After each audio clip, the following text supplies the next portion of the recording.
तो आइए आज अपने लोग देखें कि ये रसायन विज्ञान में जो रासायनिक समीकरण होते हैं उनको कैसे संतुलित किया जाता है।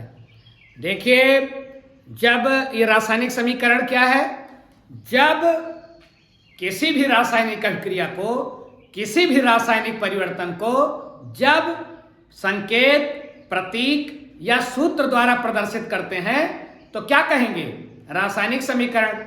इसके पहले अपने लोगों ने पढ़ा कि रासायनिक समीकरण जो सूत्र, संकेत या प्रतीक में प्रदर्शित किया जाता है वो दो प्रकार का होता है, कंकाली समीकरण और संतुलित समीकरण।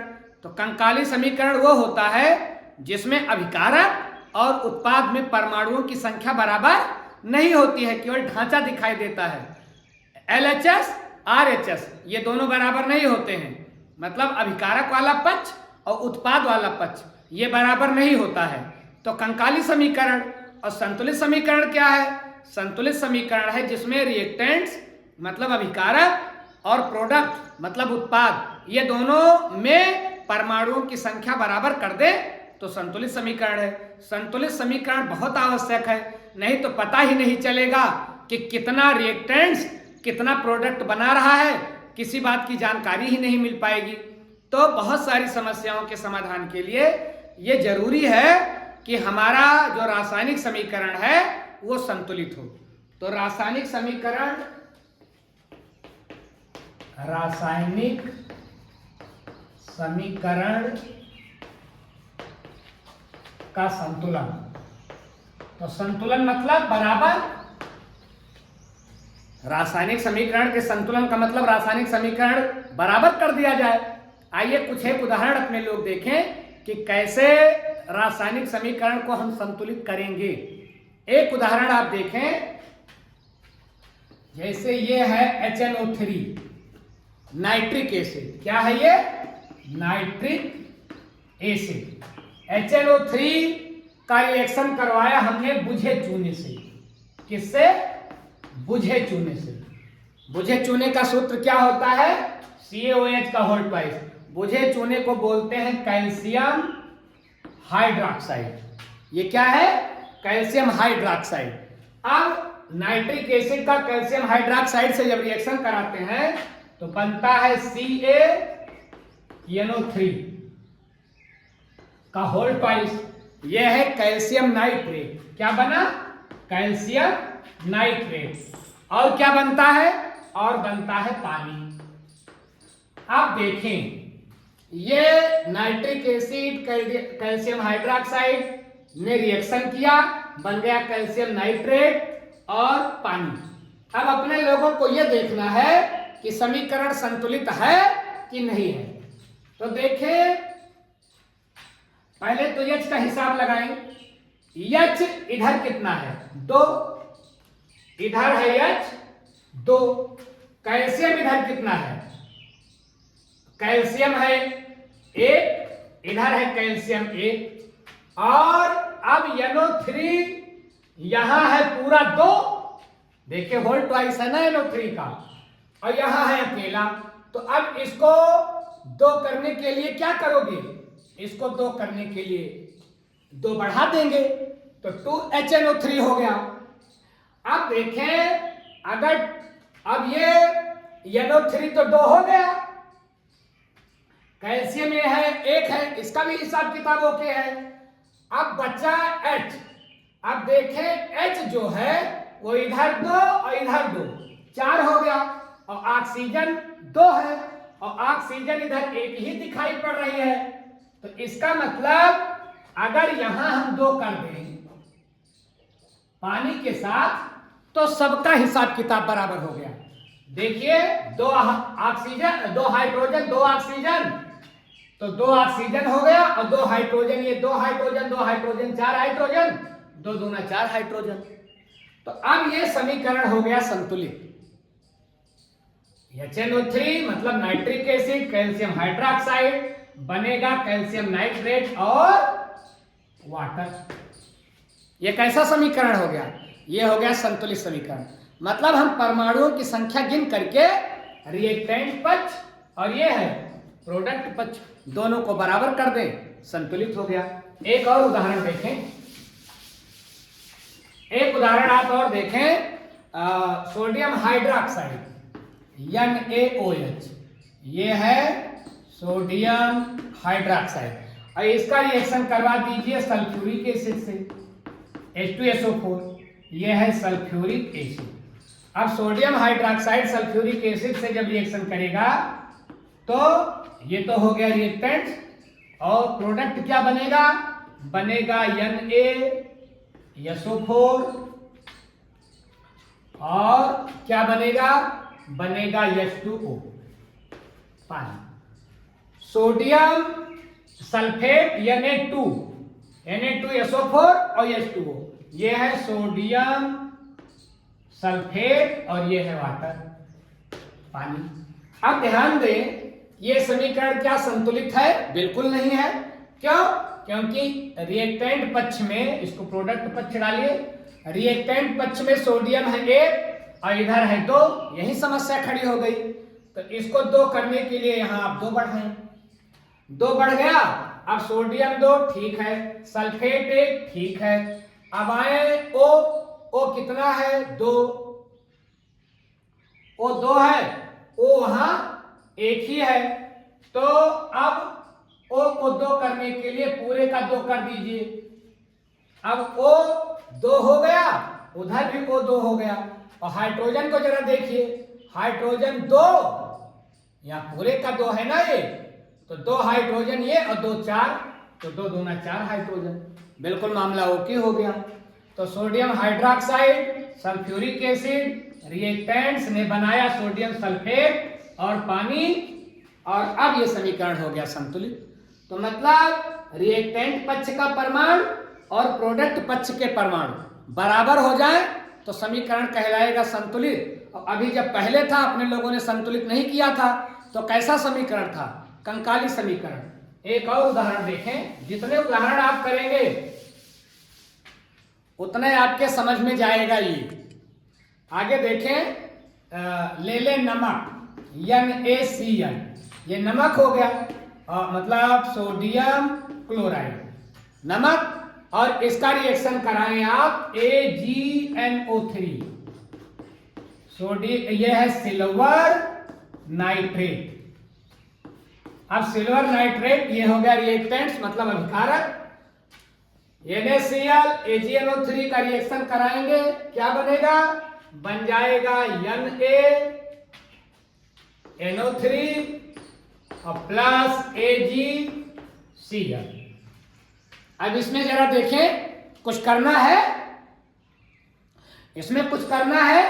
देखिए सोडियम कितना है, 1, सोडियम कितना है, 1, NO3 कितना है, 1, NO3 पूरा हो गया, Cl 1, Ag1, इसमें कुछ करना नहीं है, ऑलरेडी ये संतुलित हो गया।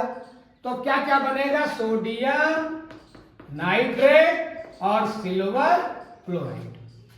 तो अब ये समीकरण संतुलित हो गया। मतलब अभिकारक पक्ष और उत्पाद पक्ष, रिएक्टेंट पक्ष, प्रोडक्ट पक्ष, LHS RHS दोनों बराबर हो जाएं तो कहलाएगा संतुलित समीकरण। और उदाहरण देखें कैसे आप संतुलित करेंगे, आपकी परीक्षा में आता भी है।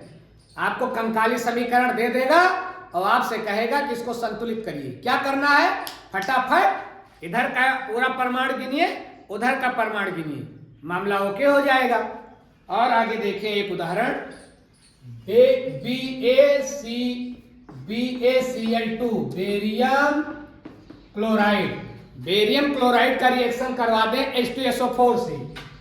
H2SO4 मतलब सल्फ्यूरिक एसिड।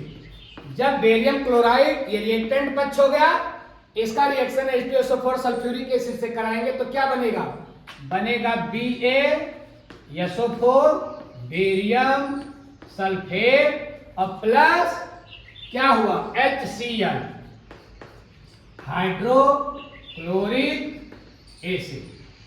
क्या बनेगा, हाइड्रोक्लोरिक एसिड HCl।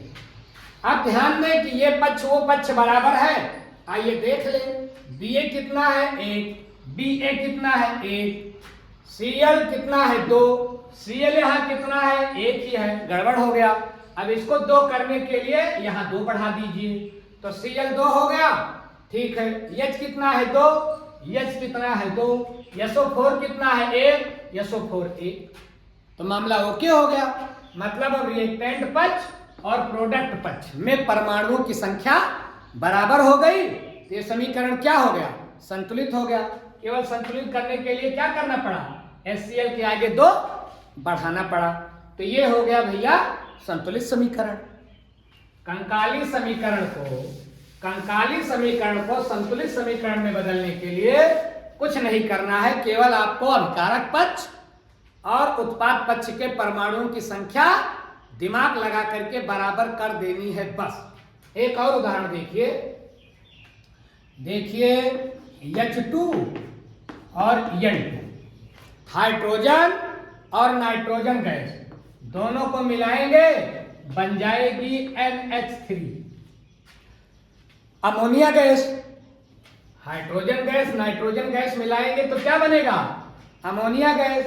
क्या ये समीकरण संतुलित है, नहीं, कुछ अलग अलग परमाणु दिखा रहे हैं। यहाँ हाइड्रोजन 2 है, यहाँ 3 है, गड़बड़ है। यहाँ नाइट्रोजन 2 है, यहाँ नाइट्रोजन उस पक्ष में, ये रिएक्टेंट पक्ष हो गया, ये प्रोडक्ट पक्ष हो गया।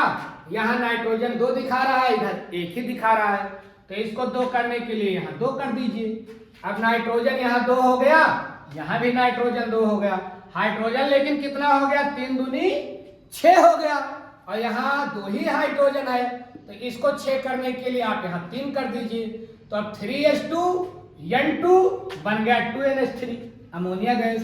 हाइड्रोजन नाइट्रोजन अमोनिया, समीकरण संतुलित हो गया। रिएक्टेंट पक्ष का परमाणु और प्रोडक्ट पक्ष का परमाणु इक्वल हो जाए, संख्या बराबर हो जाए, समीकरण बैलेंस में आ गया, समीकरण संतुलित हो गया।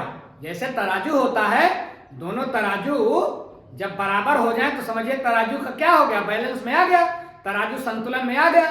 ठीक, इसको भी तराजू का एक पलड़ा मानिए, इसको दूसरा पलड़ा मानिए, दोनों में परमाणुओं की संख्या बराबर हो जाए तो जो है समीकरण संतुलित हो गया। अरे भैया, कोई चीज हम लोग तौलते हैं तराजू में, तो बराबर करने के लिए इधर भी कुछ रखते हैं। जैसे मान लीजिए 1-2 किलो गेहूं और चावल तोलना है, तो बराबर करना है, तो किसी में डालते हैं और किसी से निकालते हैं, किसी में 2 मुट्ठी डाले और किसी से 1 मुट्ठी निकाले। तब तक ये प्रक्रिया लोग करते रहते हैं तराजू में तौलते समय, जब तक कि दोनों तराजू का पलड़ा बराबर ना हो जाए। ठीक यही इसमें भी करना है, कुछ इधर जोड़िए कुछ उधर जोड़िए, बराबर हो जाएगा। एक उदाहरण और देखें, पोटेशियम क्लोरेट KClO3, ये क्या है, पोटेशियम क्लोरेट। अब इसका जब अपघटन होगा, जब इसको गरमाते हैं तो टूट जाता है, किसमें ये टूट जाता है पोटेशियम क्लोराइड में और ऑक्सीजन में, इसमें टूट जाता है ये। लेकिन देखें कि क्या ये समीकरण संतुलित है। KCl का मामला तो ठीक है, KCl एक ही है, KCl भी एक है, O 3 है, O इधर 2 है, मामला गड़बड़ हो गया। अब इसको 3 तो कर नहीं सकते, 3 कर देंगे तो ऑक्सीजन रहेगा ही नहीं, कुछ और हो जाएगा, ओजोन हो जाएगा।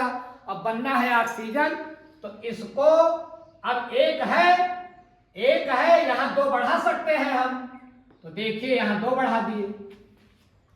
अब हमने यहाँ 2 बढ़ा दिया,